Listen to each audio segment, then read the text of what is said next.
working with Randy, who's, needless to say, a very competent actor.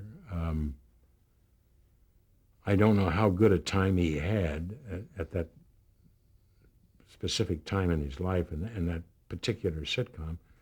He certainly came to work prepared and did his whole thing.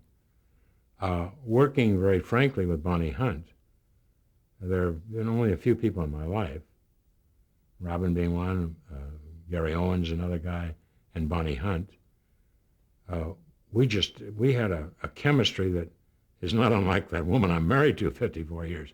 Certainly not a physical thing, but mentally, boy, right on cue. So I had a ball with Bonnie, and I know she's got a new show now, and she's on air, and I'm certainly a fan of hers and hope that she does well. However, it wasn't Bonnie or Randy Quaid that I feel, gave me an opportunity to get the Emmy. The person that gave me the opportunity, and I didn't campaign, I really didn't think, because there's so many other shows on at the time, that I'd be up for it. And you must campaign and do a lot of stuff. I didn't.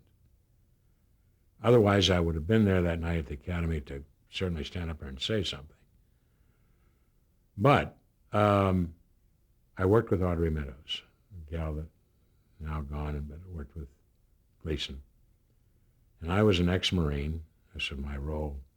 And I was dressed in dress blues, a gunnery sergeant, stripes and everything. And we're aboard ship. And she's got big eyes for the captain of the cruise ship. And we had a dramatic scene together. And it was just great. I just said,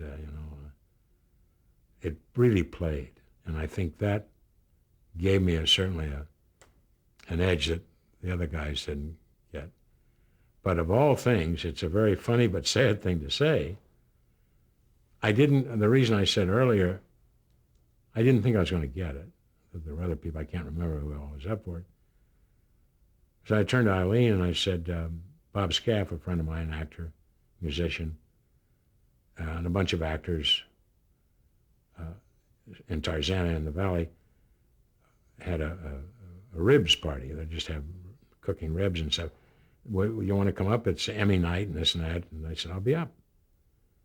So we're all sitting up there with our wives and gals and guys and having a big party up in the mountain there. And a guy said, John, they just offered you the Emmy. You got the Emmy.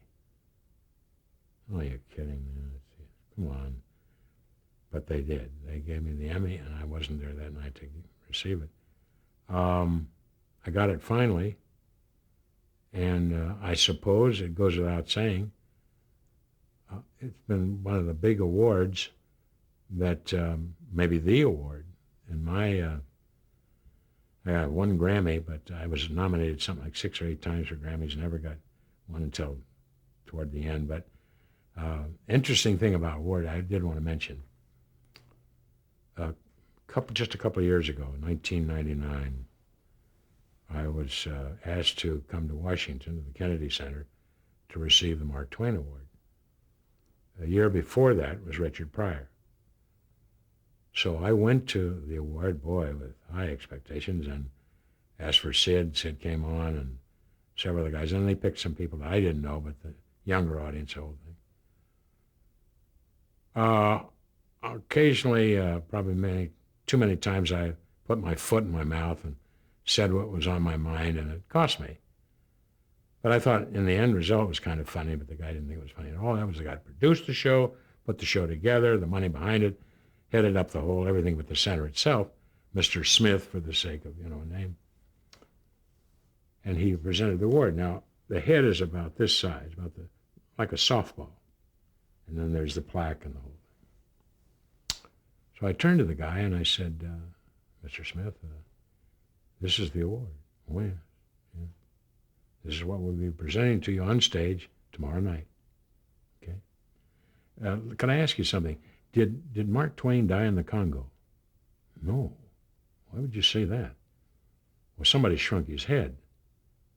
Is that right? They shrunk his head, didn't they? No, they didn't shrink his head. Well, the regular sculptor must have, I know what it was. You stiffed the guys in the foundry. Oh, Jesus, that was it. We're not presenting that on the air. And I never did get it on the air. I got it later, but I thought it'd be a funny thing to say, but you see, other people, no humor.